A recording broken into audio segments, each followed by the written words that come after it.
গাছটি দেখছেন, এটাতে দেখুন কত কুড়ি এসেছে। তো এই যে একটা ফুলও ফুটেছে, ভাবলাম ওটাই আপনাদেরকে দেখিয়ে দিই। খুব সুন্দর লাগছে আর অনেক কুড়ি এসেছে, কিন্তু যখন ফুটবে অনেক ফুল ফুটবে। আর ওই যে ওখানেও একটা ফুটেছে, কিন্তু ওদিকে আর যাবো না, এখন আর হাত দেবো না সকালবেলাতেই। খুব সুন্দর লাগছে বলুন। Hello everyone, good morning. কেমন আছেন সবাই? আশা করছি সবাই খুব ভালো আছেন, সুস্থ আছেন, আর আমরাও বেশ ভালো আছি। আমার আজকের আরও একটি নতুন ব্লগে আপনাদের সবাইকে স্বাগত জানাই।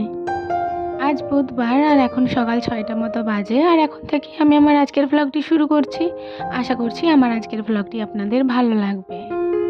সকাল সকাল উঠেই প্রথমে যে বাসি বাসনগুলো ছিল ওগুলো সব বের করে দিলাম। গতকালকে বাড়িতে অনেক লোকজন এসেছিল পশম মামাকে দেখতে, তো দুপুরবেলা যে বাসন ছিল সেগুলো ধোয়া মাজা হয়নি, আবার রাত্রে এত এত বাসন হয়েছে।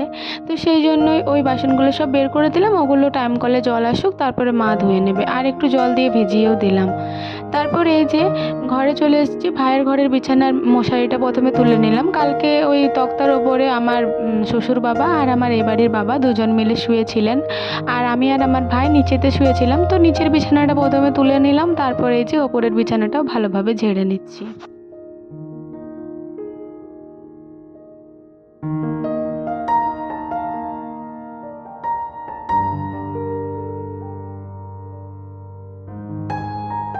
বালিশগুলো ঠিকঠাকভাবে গুছিয়ে রেখে দিলাম। তারপরে এই যে কাঁথাটা থাকে ওটা ওই সাইডে রেখে দিলাম।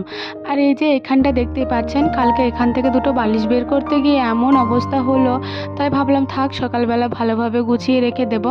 এমনিতেও ওটা মানে কাঁথাগুলো একটু হেলে হেলে গেছিলো, তো সেটা একটু ভালোভাবে ঝাড় দিয়ে নিলাম। মানে ওগুলো তুলে পরে প্রচণ্ড ঝুল ছিল নিচেতে। তারপরে এই যে তোষকটা এটাও রেখে দিলাম, ব্ল্যাঙ্কেট বলে মনে হয় এটাকে। তো এটাও ভালোভাবে রেখে দিলাম। এটা অনেক নোংরা হয়েছে গো, কাচতে হবে। এটার কভারটা পরানো থাকেনি, আর এটার যে প্লাস্টিকে পরানো থাকে না, মানে প্লাস্টিকের ভেতরটাতে থাকে ওই প্লাস্টিকটা না, যখন এই বাড়িটা রং করছিল তখন তাগের থেকে পারতে পারতে প্লাস্টিকটা ফেটে গেছিলো।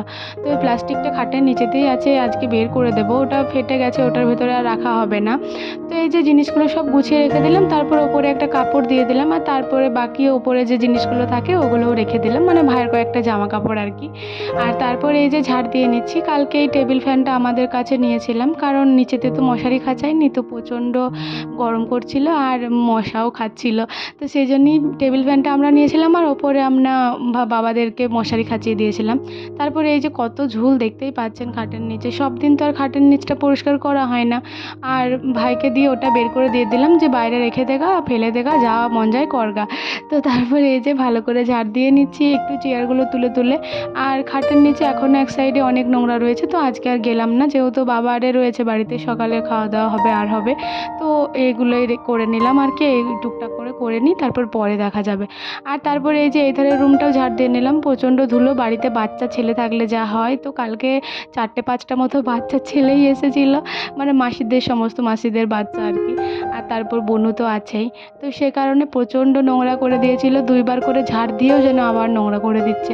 তারপরে এই যে মানে 3টে ঘরে ঝাড় দিয়ে নিয়েছি, আর এই যে বাইরেটাও ঝাড় দিয়ে পরে বের করে দিচ্ছি। আর সিঁড়িগুলো একটু ভালোভাবে ঝেড়ে নেব। জুতো, এদিকে একটা জুতো, ওদিকে একটা জুতো, কি বলবো আপনাদের। তারপর এই যে ডাস্টবিনটা তো ভাই ফেলে দিয়ে চলে এসেছে, কিন্তু আজকে আর ধুলাম না, থাক আরেকবার ফেলি তারপর ধোবো। আর যে র্যাপ করে রেখেছিলাম যে নোংরাগুলো, ওগুলো সব কুড়িয়ে রেখে দিলাম। এখন তো প্রচণ্ড গরম পড়েছে, তো একটা কাজ করতে না করতেই যেন ঘাম দিয়ে দিচ্ছে। তো সেই জন্যই হাত পাগুলো একটু ভালোভাবে ধুয়ে নিলাম। আর তারপর মা বললো যে বোতলগুলো একটু ভর্তি করে নে। তো বোতলের এই যে জলগুলো কুড়িয়ে নিচ্ছি। এখন প্রচণ্ড জল শেষ হচ্ছে, সবাই অনেক জল খাচ্ছে আর কি, আর বাড়িতে লোকজন এলে তো তারাও খাচ্ছে। তো এই জন্যই জলগুলো সব ভরে নিলাম। আর এই যে গামছা বাঁধা বোতলটা, এই বোতলটার জলটা সবচেয়ে সেরা। এটা খুব সুন্দর ঠান্ডা, মানে ফ্রিজের জল তো আছেই, কিন্তু ফ্রিজের জলটা যেন খাওয়া যায় না। তো সেই জন্যই এই বোতলের জলটা কিন্তু খুবই ভালো লাগে, কারণ ফ্রিজের জলটা একটু বেশি ঠান্ডা বলুন। তারপরে এই যে বোতলগুলো সব নিয়ে চলে এলাম, আর ওখানে গুছিয়ে রেখে দিলাম। আর এই যে বেসিনটাও একবার পরিষ্কার করে নিই, বেসিনটাও নোংরা হচ্ছে প্রত্যেক দিনই। আর এমনিতেও তো ধুতে হয় প্রত্যেক দিনই, তাও আবার এখন লোকজন আসছে তো একটু বেশি নোংরা হচ্ছে, তারাও হাত মুখ ধুচ্ছেন, তো আয়নাটাও নোংরা হচ্ছে, এটাও হচ্ছে। তো সেই জন্যই একটু ভালোভাবে পরিষ্কার করে নিলাম। আর আয়নাটাও একটু ওই মানে যে হ্যান্ড ওয়াশটা আছে না, ওটাই একটু নিয়ে পরে জল দিয়ে ভালোভাবে ক্লিন করে নিলাম। তারপর এই যে জিনিস জায়গায় রেখে দিলাম। মায়ের কাজকর্ম তো হয়ে গেছে, মানে বাসন মাজা হয়ে গেছে। তো এই মুহূর্তে জলটা ফালতু ফালতু পড়ছিল, সেই জন্যই ভাবলাম এই বাহিরটা একটু ভালোভাবে ধুয়ে দিই। আর এই যে এই মুহূর্তে আমার দুই বাবা মিলে বাজার যাচ্ছিলেন। এদিকে না টাইম কলে খুব অনেকই জল দেয়, গ্রাম সাইডে কিন্তু এতটা দেয় না, আমার দিদিমাদের বাড়িতে এত দেয় না, আর আমার শ্বশুর বাড়িতে এখনও টাইম কল আসেইনি। তো তারপরে এই যে যে বাসনগুলো ছিল ওগুলো সব মা ধুয়ে দিয়েছিল, আর মামিমা গুছিয়ে রেখে দিয়েছিল, যে কটা ছিল ওগুলো আমি গুছিয়ে দিলাম। তারপর মা এখানে জামা কাপড় কাচছে, আর আমি বলি জল ততক্ষণ আমি ঘরটা মুছে চলে আসি। তো সেজন্য এই যে জলের মধ্যে অল্প সাবান গুঁড়ো দিয়ে দিলাম। তো চলুন এবার ঘরটা মুছে আসি।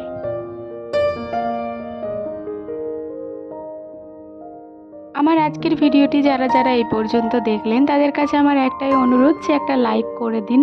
আর আপনাকে অনেক অনেক ধন্যবাদ ভিডিওটি এতদূর দেখার জন্য। আমাদের বাড়িতে একটি রুমেই টাইলস লাগানো আছে, তো এই রুমটাই প্রথমে ধুয়ে নিই, নয়তো বা অন্য রুমগুলো যদি প্রথমে ধুই না, তাহলে ওই রুমটা যখন ধুতে যাই তখন জলটা অনেকটাই নোংরা হয়ে যায় আর ভালোভাবে ধোয়া হয় না। তো সেই জন্যই ওই রুমটা প্রথমে ধুয়ে নিই। তারপর এই যে কলেজ ধারের যে রুমটা আছে ওই রুমটাতে চলে এসেছি ভালোভাবে একটু মুছে দেওয়ার জন্য। আর যেহেতু এখন চা আরে হচ্ছে, এই রুমটা দিতে সমস্ত চা করা হচ্ছে, তো চায়ের দাগ হয়ে যাচ্ছে অনেক, চা পড়ছে টুপটাপ করে, তো সেগুলো তো আর সঙ্গে সঙ্গে মোছা হচ্ছে না, তো সেই দাগটা রয়ে যাচ্ছে। তো সেজন্যই এই যে এই এই দাগগুলো কিন্তু পায়ে করে একটু ঘষে ঘষে উঠিয়ে নিতে হবে, তাছাড়া এই মফটাই করেও কিন্তু তোলা হয় না। তো এভাবে পায়ে করে চাপ দিয়ে দিয়ে তুলে নিলে বেশ ভালোভাবেই উঠে যায়। আমার ডেইলি ভ্লগগুলি আপনাদের কেমন লাগছে অবশ্যই কমেন্ট করে জানাবেন। ভালো লাগলে একটি লাইক করবেন এবং সাবস্ক্রাইব করে আমার চ্যানেলটির পাশে থাকবেন।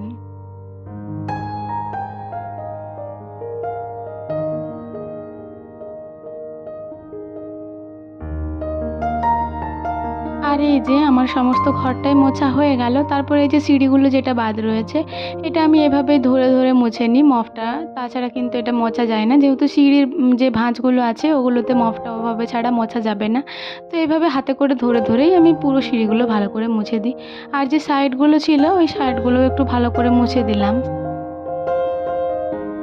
যখনই আমার মন খারাপ হয় তখনই আমি আমার হাজব্যান্ডকে খুবই মিস করি।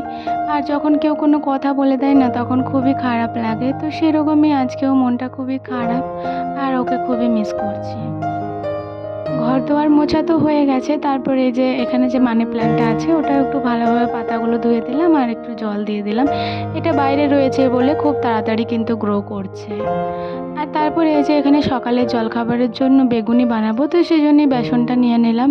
আর এই বেগুনের মধ্যে আমার কালো জিরে এবং জোয়ানটা খুবই ভালো লাগে, তো জোয়ানটা আজকে আমি খুঁজে পাইনি, তো শুধু কালো জিরেটাই দিয়ে দিলাম। আর অল্প লবণ অল্প হলুদ দিয়ে ভালো করে মিক্স করে নিলাম। তারপরে এই যে জল দিয়ে পরে আবারও ভালো করে ব্যাটারটা তৈরি করে নিলাম। বাড়িতে লঙ্কার প্যাকেটও ছিল না আর কাঁচা লঙ্কাও ছিল না। তো এই যে তেল নিয়ে নিচ্ছি, প্রথমে অর্ধেকটা তেল আমি সরিষার তেল নিয়েছি, তারপর আবার আমি রেসিপি তেলটা নিয়েছি। তো আমি ভুলে গেছিলাম যে সাদা তেলটা দিয়ে ভাজলে ভালো হবে, তো তাই ওই রকম করেই করলাম। আর এই যে তাই সেই জন্যেই বাড়িতে যেহেতু লঙ্কা ছিল না, তো সেই জন্যই এই যে লঙ্কা কয়েকটা শুকনো লঙ্কায় ভালো করে ভেজে নিলাম, তারপর হাত দিয়ে গুঁড়িয়ে নিলাম। আর এবার একটু মিক্স করে নেব, আর অল্প একটু সোডাও দিয়ে দিলাম এই মুহূর্তে।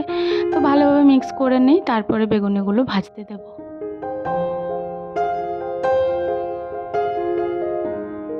আজকের বেগুনিগুলো মানে খেতে ভালো হলেও দেখতে খুব একটা ভালো হয়নি, তো সেই জন্য আরোই খারাপ লাগছিল, কি আর করব। এই বেগুনিগুলো ওইরকমই হয়ে গেছে, কি করে হলো আমি জানি না। হয়তো আমি উনুনকে যে বেগুনিটা দিই সেটা দিইনি বলে হয়তো এরকম হয়ে গেছে। তো আমি একটু পাগল, এই কথাগুলো সিরিয়াসলি নেবেন না। তো তারপরে এই যে অল্প একটু ব্যাটার বেড়ে গেছিলো, তো সেটা একটু বেগুনটা কুচি কুচি করে দিয়ে দিলাম, তারপরে পকোড়ার মতন করে ভেজে তুলে রেখে দিলাম। সকালে জলখাবার খাওয়া দাওয়া সেরে এই যে আমি স্নান করে নিয়েছি। তারপর আগে যে জামা কাপড়গুলো মেলেছিলাম মা যে সকালবেলায় কেচেছিল ওগুলো, তো ওগুলো প্রায় কয়েকটাই শুকিয়ে গেছিলো, আর কয়েকটা মাত্র ছিল, বাকি সবই শুকিয়ে গেছিলো। তারপর যে আমার জামা কাপড় ছিল ওগুলো আমি মেলে দিলাম। আজকে আর ঠাকুর ঘরে গিয়ে জব করাটা শেয়ার করব না। এই যে বাইরে ঠাকুরটাকে প্রণাম করে নিচ্ছি, আর বাইরে ঠাকুরটাকে মানে তুলসী মঞ্চে একটা ফুলও দিয়ে দিলাম। আর তারপর এই যে চলে গেলাম ওখানে জব করতে। তো আজকে এই জব করাটা একটু স্কিপ করলাম। আর আর এই মুহূর্তে এই যে দুপুর হয়ে গেছে, তো বাবা আরে বসে পড়েছে দুই বাবাতেই দুপুরের খাবার খেতে। তো আমি এই যে দিয়ে দিলাম খাবারগুলো। আর আমার বাবার একটু বেশি গরম লাগে, তো বাবা একটু মোটা-সোটা তো সেজন্যই জামা কিছুই পরেনি। তো তারপরে এই যে একটু আচার দিয়ে দিলাম আর একটু মিষ্টি। তো বাবারে খাচ্ছি আর বাবা খুব ভালোবাসে আমি ভিডিও করলে। তো এই যে এখানে আমিও খেতে বসে পড়েছি। এখানে ভাত আর আজকে মাটন হয়েছিল আর লাউ দিয়ে লাউ হয়েছিল ভুঁড়ি দিয়ে, আমার যেটা একদমই ভালো লাগে না। আর শাক হয়েছিল আর চাটনি। তো তারপর ওটা খেয়ে দিয়ে অনেকক্ষণ ঘুমিয়ে গেছিলাম। আর তারপর বিকালবেলা এই যে ভাই ম্যাঙ্গো ফুটি এনেছিল 10 টাকা প্যাকেটের। তো এটা জাস্ট দারুণ ম্যাঙ্গো লাস্সি। তো আমি ওকে বলছিলাম যে তুই বেশি খেয়ে নিয়েছিস, তো সেই নিয়ে একটু ঝগড়া করলাম। তারপরে এই যে বাবা কিন্তু এখানে খায়নি। বাবা বলছে বেটা আমি একটু নাটক করব, আমি খাবো, তুই বলে দিবি সবাইকে যে বাবা খেলো। তো তারপরে এই যে বাবা আমাকে দিল, তো বাবার কথা শুনে আমার রাগটাও কমে গেল আর আমার হাসিতে হাসিতে এই যে লাস্সিটা আমি খেয়ে নিলাম। জাস্ট দারুণ, 10 টাকা প্যাকেটে, সব সময় পাওয়া যায় না। আর এই মুহূর্তে বিকেল হয়ে গেছে, পসেন মামা আরে চলে গেছে আর এখানে আমার বাবা মানে শ্বশুরমশাইকে ভাই বাসে চাপাতে গেল।